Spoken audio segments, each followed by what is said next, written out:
Вітаю вас, шановныя сябры, гэта Магілёўшчына гістарычная з Алексеем Бацюковым. Мы працягваем. Пад мінулай лекцыяй у нас быў адзін цікавы каментарий. Яго пакінуў корыстальник 715 ВВП. Было бы интересно посмотреть выпуск о Друцком княжестве. Живу неподалеку, но почти ничего о нем не знаю. Ну, як бы выклик прийняты, паспрабуем рассказать про Друцкое княство. Сапраўды вельмі цікавы феномен у гісторыі Беларусі. Княства ўзнікла ў 12 стагоддзі. У яго быў кароткі, яркі адрэзак у гісторыі, і потым яно заняпала, знікла. Ну, а зараз Друцк — гэта аграгарадок у Талачынскім раёне Віцебскай вобласці. На тэрыторыі гэтага аграгарадка ёсць гарадзішча, вельмі жывапіснае, дарэчы, гарадзішча. Я рэкамендую тым, хто там непадалёку, наведаць гэтае гарадзішча. Вось як яно выглядае зараз з вышыні птушынага палёту. Жывапісны сам па сабе гэты помнік археалагічны. Дарэчы, добра даследаваны дзесяцігоддзямі. Тут працавалі археолагі, маскоўскі археолог Алексею, потым наша беларуская даследчыца Вольга Ляўко. Ну, рэальна дзесяцігоддзямі, яшчэ гадоў з 60-х гадоў, яны постоянно штосезонна раскопваюць курганны могільнік каля Друцкага гарадзішча. Само Друцкае гарадзішча — гэта вельмі вывучаны аб'ект, і ён даволі цікавую інфармацыю нам дае. Адна з апошніх цікавых і унікальных для Беларусі знаходак — гэта знаходка, зробленая Вольгай Ляўко і яе паплечнікамі, яе супрацоўнікамі падчас раскопак 2009 года, калі ў Друцку было знойдзена массовое пахаванне на магіле альбо нават у складзе кургана, насыпаным над магілай юнага княжача. Пра гэта мы пазней пагаворым. Вось, уласна кажучы, як выглядае зараз месца, дзе у нас паявілася, паўстала Друцкае княства, дзе быў цэнтр Друцкага княства. Вот эта высокая гора пасярэдзіне, здымка, гэта так званы дзядзінец, ну, рэшткі дзядзінца. Тут жыў князь са сваёй дружынай, са сваімі бліжэйшымі людзьмі, са сваёй сям'ёй. А далей, вось у ваколіцах ужо быў пасад. А вось, уласна кажучы, сама рака Друць. Кантроль гэтай ракі, кантроль за шляхам, за адным з адгалінаванняў шляху з варагаў у грэкі і стаў прычынай узвышэння гэтага княства. Ну, але аб усім па парадку. Ну, Друцкае княства — гэта адно з найбольш старажытных феадальных уладанняў на тэрыторыі Беларусі. Калі мы такую чаргу паспрабуем у чаргу паставіць тыя княствы, якія паўставалі, распаўсюджваліся на тэрыторыі Беларусі, то, канешне, мы выдзяляем полацкае, тураўскае, смаленскае княствы, палітычна-племянное аб'яднанне радзімічаў. Вось за гэтымі княствамі, за гэтымі палітычнымі аб'яднаннямі на тэрыторыі Беларусі паявяцца яшчэ два такіх невялікіх княства, як вынік распаду полацкай зямлі. Гэта Менскае і Друцкае. То бок гэта адно з самых старажытных княскіх уладанняў на тэрыторыі Беларусі. Праўда, ёсць две гісторыі пра Друцкае княства. Адна гісторыя — гэта тая, которая дакладна задакументаваная ў летапісных крыніцах, дадзеныя пра яе несупярэчлівыя. І ёсць частка супярэчлівых дадзеных, узятых з крыніц, которые ў 15-16 стагоддзі толькі былі напісаныя ў часы, калі беларуска-літоўскія летапісцы імкнуліся сягаць аж да 13 стагоддзя, апісвалі часы татаро-монгольскага нашэсця і шмат чаго панавыдумлялі. Даследчыкі зараз скрупулёзна расчышчаючы вось гэтыя летапісныя звесткі пазнейшых зводаў, зводу 15-16 стагоддзяў, заключаюць, што вялікая колькасць інфармацыі пра падзеі 1230-х гадоў пазнейшых былі фальсіфікаваныя. Такім чынам, ёсць вось гэты момант больш-менш дакладных звестак несупярэчлівых і ёсць корпус супярэчлівых, недакладных звестак, магчымых вынікаў фальсіфікацыі. Ну, штосьці мы закранем з гэтых фальсіфікатаў і сёння. Ну, самы знакаміты фальсіфікат пра Друцкае княства і пра Друцк — гэта фальсіфікат, паводле якога Друцк узгадваецца ўжо ў дачыненні да 1001 года нашай эры. Што гэта за фальсіфікат? У канцы 14-го, пачатку 15-го стагоддзяў у горадзе Друцку жылі князь Васіль Михайлович са сваёй жонкай Васілісай, і яны ўклалі так званае друцкае Евангелие. Вось як яно выглядае, яно захавалася да нашага часу, знаходзіцца ў горадзе Новасібірску. Яго даволі пакручасты лёс у гэтага Евангелія. Яно было падрыхтавана ў друцку 8 перапісчыкамі, якія пісалі уставам. Потым яно трапляла ў рукі разнастайных калекцыянераў, і звестка, якая размяшчаецца ў даравальным запісе гэтага друцкага Евангелія, уласна кажучы, і дала пазнейшым даследчыкам цифру, дату 1001 год. Там сказано наступное, дословно: в лето 6509 створена бысть сия церква сия, Святая Богородица в граде Водруцке. Гэтую дату, 6509 год, калі яе перавесці на сучаснае вымярэнне, на сучасную хронологію, датавалі як 1001. Адымаецца 5508 гадоў і атрымліваецца, сотворение свету адбылося ў 5508 годзе паводле меркаванняў таго часу, і атрымліваецца 1001 год. Там ёсць разбежка, канешне, паколькі не 1 студзеня адзначаўся Новы год, могуць быць пападанні з разбежкай у 1 год, часам у 2 гады. Дык вось, гэтая дата, уласна кажучы, увайшла ў крыніцы, а паходзіць яна, гэтая дата, хутчэй за ўсё з таго, што адбылася падчыстка, зробленая вядомым калекцыянерам і фальсіфікатарам, якога звалі Александр Сулакадзев. Ёсць іншыя звесткі пра тое, што ён для таго, каб састарыць кнігі, падчышчаў, мяняў некаторыя лічбы, атрымліваючы больш прывабныя для яго даты. Вось нібыта такая самая гісторыя, звязаная і з друцкім Евангеліем, а падчышчаная была літара F, якая чытаецца як фіта, і тады яна азначае 5, і тады мы маем дату 1509 год, альбо яна чытаецца як F вялікая, і тады мы маем дату 900, а не 5, то есть замест 5 9, і значыць дата, пастаўленая ў Евангеліі, гэта 6905 год, гэта 6909 год, што дае нам у пераводзе на сучасную хронологію 1400, 1401 альбо 1402 гады. І гэта найбольш верагодна, заснаванне невялікім, даволі такі, не вельмі багатым князем царквы ў 1400-х годах. Гэта даволі нармальная з'ява, а вось існаванне царквы ў нейкім Друцку, который яшчэ не трапляе нават на летапісныя крыніцы, ледзь не адначасова з прыняццем хрысціянства наогул, яшчэ задоўга да таго, як будуць пабудаваныя Сафійскія саборы там у тым жа Полацку, у Кіеве, у Новгарадзе, і раптам у Друцку засноўваецца ўжо царква, імя Богородицы. Вось гэта занадта хуткі тэмп для распаўсюджвання хрысціянства, і гэта адпаведна супярэчыць і логіцы развіцця падзеяў, уласна кажучы, і крыніцам гэта таксама супярэчыць, і археалагічным крыніцам таксама. Вось што да заснавання Друцка ў 1001 годзе, хаця гэты аграгарадок адзначыў сваё тысячагоддзе ў 2001 годзе даволі гучна. Такія бываюць у нас у гісторыі, у сацыяльнай адаптацыі гістарычных звестак, такія падзеі, такія даціроўкі, і такое мы часта сустракаем. Так, а калі ж Друцк, уласна кажучы, упершыню дакладна паяўляецца на старонках гістарычных крыніц, Друцк трапляе у паведамленне павучэння Владзіміра Манамаха. Пад 1078 годам ён размяшчае звестку, што, ідучы, ганяючыся за Усяславам чарадзеем, ён ваяваў Друцк, ідучы потым да Чэрнігава. Ваяваўшы Друцк, значыць, гэта ўжо быў нейкі даволі варты і важны для яго ўвагі гарадскі цэнтр, нейкі цэнтр княскай улады. У летапісных звестках Друцк упершыню згадваецца па 1092 годзе. Ну і варта ўлічваць, што сам Уладзімір Мономах свае павучанні напісаў аж у 1115 годзе, праз даволі працяглы час пасля тых падзеяў. Так што вось 1078-1092 год можна гэтыя две даты выкарыстоўваць.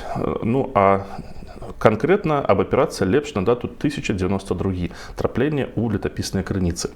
Уладзімір Мономах у гэты час пастаянна даволі зацята варагуе, воюе з Усяславам Чарадзеем. Гэтае супрацьстаянне стала вынікам даволі сур'ёзнага ўзвышэння полацкай зямлі.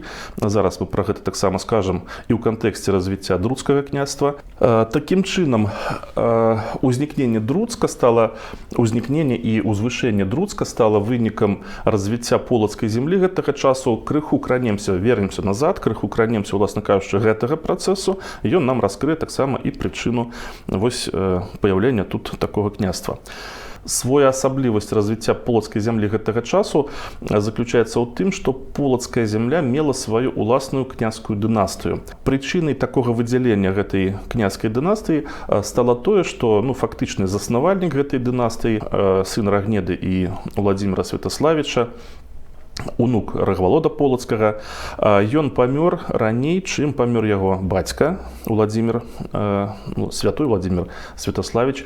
Ён памёр у 1001 годзе, а яго бацька яшчэ потым 14 гадоў жыў.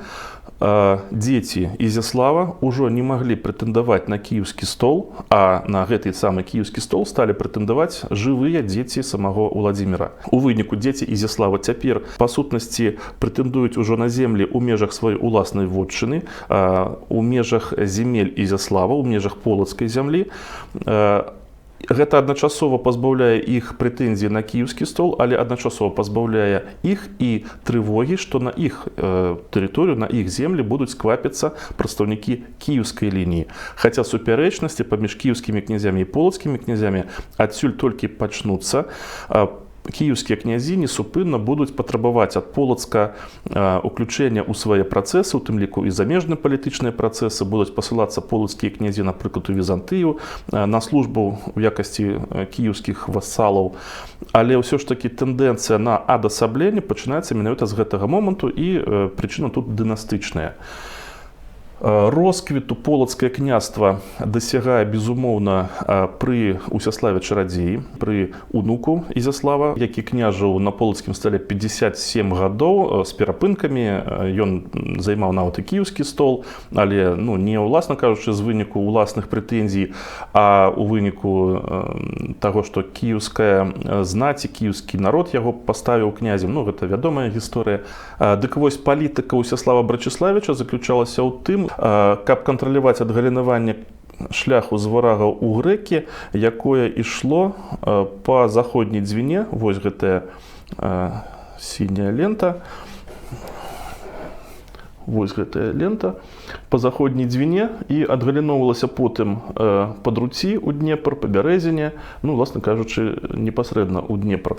Волакі паміж гэтымі воднымі шляхамі, паміж участкамі гэтага воднага шляху станавіліся ключавымі месцамі, дзе ставіліся буйныя умацаванні. І дзеля кантроля за гэтым шляхам водным ён агрэсіўную палітыку праводзіць у дачыненні да балтскіх плямёнаў, якія пражывалі на тэрыторыі заходняй Падвіншчыны, на тэрыторыі Падвіншчыны. Тут засноўваюцца гарады Кукінос і Герцыке. І другая частка гэтага шляху па Друці, адпаведна, таксама трапляе ў поле зроку Усяслава Чарадзея. Тут умацоўваецца горад Друцк. Прычына, па которой горад Друцк умацоўваецца ў гэты час, зразумелая, яна ўжо прагучала, у прынцыпе, гэта тое, што гэты горад стаіць на Волаку. На Волаку, які злучае Двінскі басейн і Дняпроўскі басейн. І пасля смерці Усяслава Чарадзея ў 1101 годзе ён належаў менскаму князю,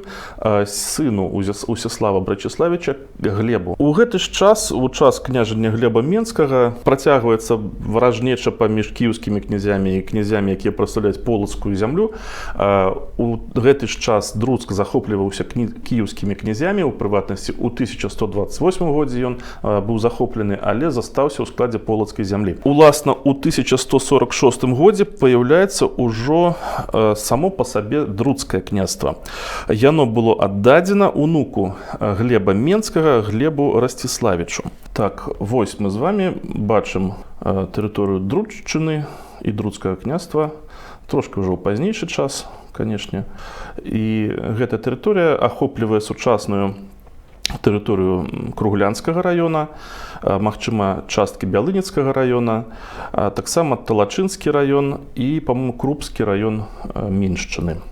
З гэтага часу пачынаецца суперніцтва паміж прадстаўнікамі Менскай княжской дынастыі і прадстаўнікамі, уласна, друцкіх князёў, которые тут таксама паяўляюцца. Мы ведаем, што ў 1159 годзе дручане, а напэўна тут функцыянавала і было даволі моцным уласнае веча, выганяюць унука Глеба Менскага, Глеба Расціславіча, і запрашаюць да сябе унука Усяслава Рагвалода Барысавіча, які пайшоў па іншай лініі. У тым жа годзе ён у хуткім часе стане і полацкім князем. Праўда, ненадоўга, потым палачане яго выганяць. У 1161 годзе ён вернецца да сябе ў друцкае княства, будзе тут княжыць да самай сваёй смерці ў 1171 годзе. Вось гэтая асоба, Рагвалод Барысавіч, для нас зараз даволі цікавая, паколькі з гэтым чалавекам мы можам асацыяваць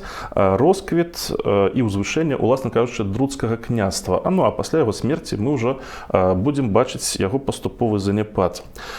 Рагвалод Барысавіч паяўляецца на старонках летапісных крыніц крышачку раней, чым тыя падзеі, пра которые толькі што было сказана. Ужо ў 1151 годзе ён быў звергнуты з друцкага стала менскімі князямі. Менскія князі тут паставілі свайго князя. Мы, правда, не ведаем, як яго звалі. Але вось гэтыя стаўленікі ў друцку мінскіх князёў для нас цікавыя вось чым. Гэта менавіта яны потым будуць ляжаць у той самай брацкай магіле, у тым кургане, который будзе знойдзены ў 2009 годзе ў горадзе Друцку. У даволі нетыповым, у рэдкім для Беларусі масавым пахаванні ў кургане. Як гэта ўсё чытаецца, калі абапірацца на гістарычныя крыніцы? Выгнаны ў 1151 годзе з Друцка Рагвалод Барысавіч звяртаецца да сваіх сваякоў у Чарнігаве. У 1158 годзе, маючы падтрымку чарнігаўскіх сваіх сваякоў, ён вяртаецца назад сюды на гэтыя землі і перамагае менскіх князёў у бітве, пасля чаго, верагодна, адбылася масавая рызня ў самім Друцку. Што размяшчалася ў кургане, што было знойдзена ў кургане? Ён шматслойны, і ў ім захоўваліся рэшткі 38 чалавек. Першы слой, самы ніжні, прадстаўляў сабою вось такую адзіночную магілу. Чалавек у гэтай магіле быў пахаваны па хрысціянскім абрадзе. І гэта адзіны чалавек з усіх пахаваных, хто быў пахаваны, уласна кажучы, па хрысціянскім абрадзе. Гэта быў 6гадовы хлопчык. Сярод рэшткаў быў знойдзены пазалачаны гузік і таксама элементы дрэва. Такім чынам ён быў пахаваны пад гэтай магільнай плітой у труне па хрысціянскім звычаі. Гэтая магільная пліта зроблена з вапняка, які быў прывезены з Візантыі.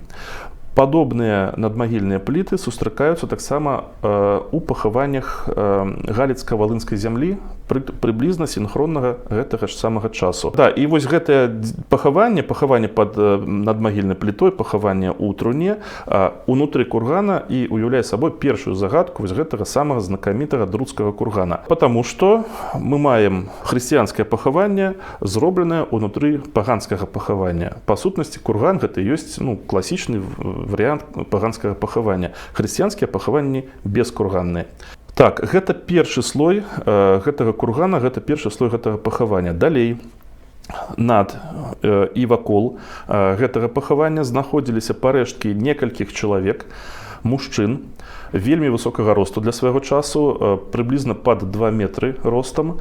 Парэшткі гэтых людзей сведчаць пра тое, што яны загінулі гвалтоўнай смерцю. І таксама сярод парэшткаў гэтых людзей былі знайдзеныя фрагменты вось такой тканіны. Гэта каўняры, которые былі вышытыя, упрыгожаныя залатой ніткай. Хутчэй за ўсё, гэта тканіна таксама прывезеная з Візантыі. Вось, дарэчы, у нас парэшткі чалавека з гэтым пазалачоным каўнерыкам. Вакол пахаванняў вось гэтых мужчын, якія хутчэй за ўсё прадстаўлялі сабою эліту княжскай дружыны. І вышэй быў зроблены яшчэ адзін насып, а ўжо над ім былі пахаваныя мужчыны, жанчыны і дзеці, якія хутчэй за ўсё былі асабістымі рабамі альбо халопамі вось гэтага князя, княжача ці прадстаўнікоў яго дружыны. Вось такое велізарнае шматслойнае пахаванне, 38 чалавек, усе яны практычна былі забітыя адначасова. Так, у прыватнасці вось людзі, якія былі пахаваныя вышэй, вось гэтыя халопы, верагодныя халопы, яны у парэштках маюць наканечнікі стрэл, а значыць, яны былі забітыя вось адначасова, і таксама забітыя, як гвалтоўнай смерцю загінулі і людзі, якія пахаваныя былі глыбей. Вось такі комплекс загадак, такі комплекс цікавых фактаў дае нам вось гэты знакаміты друцкі курган. І, верагодна, ён сведчыць вось пра такую зацятую феадальную барацьбу, якая разгарнулася паміж прадстаўнікамі друцкай дынастыі, прадстаўнікамі менскіх князёў вось у 1150-е гады. Такім чынам, пра Рагвалода Барысавіча мы можам зрабіць такую выснову, што ў 1158 годзе з боем ён вярнуўся назад на свой стол у Друцк, потым ён быў запрошаны на кароткі час у Полацк палачанамі, затым вярнуўся назад у Друцк і пакінуў пасля сябе, верагодна, сваю ўласную княжскую дынастычную лінію. Ён княжыў да 1171 года, а пасля у гістарычных крыніцах друцкія князі паяўляюцца фрагментарна, адзінкава, некія буйныя падзеі ўжо тут не фіксуюцца, не рэгіструюцца. Узгадваюцца толькі некалькі друцкіх князёў, напрыклад, князь Глеб у 1180-м, Усяслаў у 1186-м, Барыс у 1195-1198 годах. Так, і вось яшчэ адзін момант. Рагвалод цікавы для нас яшчэ тым, што пасля яго застаўся унікальны помнік. Праўда, ён не дажыў да нашых дзён, але ён зафіксаваны ў навуковых крыніцах. Гэта Рагвалодаў камень. Вось так ён выглядае. Напэўна, ён вядомы па хрэстаматыйных нашых выявах, па звестках яшчэ з школьных падручнікаў. Рагвалодаў камень быў пастаўлены менавіта самім гэтым Рагвалодам Барысавічам. Тут ёсць таксама і даціроўка пастаноўкі гэтага помніка, 1171 год. Гэты Рагвалодаў камень быў пастаўлены каля вёскі Дзятлава Аршанскага раёна Віцебскай вобласці, і на ім напісана: «В лето 6679 месяца мая в 7-й день доспен крест сей. Господи, помози рабу своему Василию в крещении именем Рагвалоду, сыну Барысаву». Так, гэта камень вядомы ў крыніцах яшчэ з 18 стагоддзя, ён быў знойдзены яшчэ ў 18 стагоддзе, але лёс яго склаўся наступным чынам гэтага каменя. Падчас нібыта пракладкі шашы Мінск-Масква ў 1930 годзе гэты камень быў падарваны. І яго парэшткі потым яшчэ доўгі час валяліся ў ваколіцах. Вось так ён быў згублены ў 1930 годзе. Такім чынам, у 12 стагоддзі фактычна знікаюць сістэмныя ўзгадкі пра друцкае княства, пра друцкіх князёў. Потым на старонкі летапісаў і іншых гістарычных крыніц друцкія князі вернуцца ў 14 стагоддзі.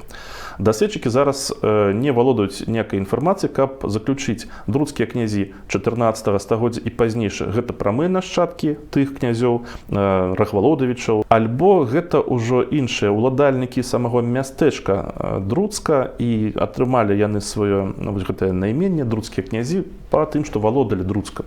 Ну, мы рэгіструем, што друцкія князі гэтага часу ператвараюцца паступова ў даволі разгалінаваны род на тэрыторыі Рэчы Паспалітай.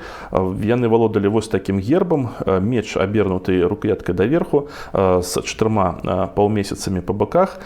Гэты герб у прыватнасці уваходзіў у склад комплекснага вялікага герба Льва Сапегі, і ён размешчаны на тытульным аркушы статута ВКЛ 1588 года. Вось ён у правым ніжнім куце.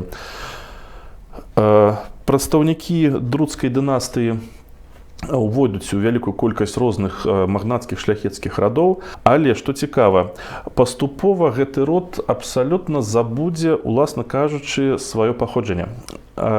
У час, калі усе прадстаўнікі шляхты павінны былі унесці свае радаводы у расійскія радаводныя кнігі, то прадстаўнікі друцкіх князёў, яны фальсіфікавалі сваё паходжанне. Яны звязалі свой род з валынскім князем Александрам Усеваладавічам Белзкім, які жыў у 1230-1240 гады і не пакінуў дзяцей.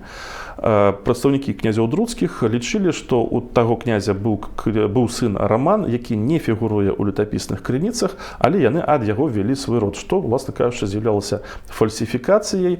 Ну і ў выніку мы зараз можам заключыць, што яны проста-напроста ўжо не мелі ніякіх крыніц гістарычных, ніякіх звестак пра сапраўднае паходжанне свайго роду. Вось, а сам горад Друцк, само мястэчка Друцка, а пазней ён стаў проста вёскай, у гэты час не прадстаўляў якой-небудзь з сабой чаго-небудзь цікавага, што ў выніку і прывяло да іх жадання, да іх непаразумення, чаму раптам мы друцкія, чаму мы князі, як там адсюль мог пайсці, а з такога маленькага мястэчка мог пайсці княскі род.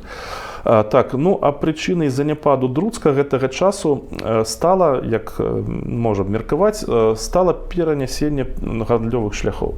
Гандлёвыя шляхі перамянілі свой накірунак, яны ішлі раней з варагаў у грэкі, пазней жа яны сталі звязваць сталіцы дзяржаў, сталі звязваць найбольш буйныя багатыя гарады, і большую значнасць набыла дарога на Маскву у гэты час, што прывяло да ўзвелічэння Талачына ў параўнанні з Друцкам. І Друцк паступова ператвараецца ў звычайную сельскую перыферыю. Так, ну вось, уласна кажучы, тут і завяршаецца такая вось кароткая, яркая, цікавая гісторыя друцкага княства. Дзякую вялікі вам за ўвагу, задавайце яшчэ пытанні, мне вельмі прыемна вам на іх адказваць.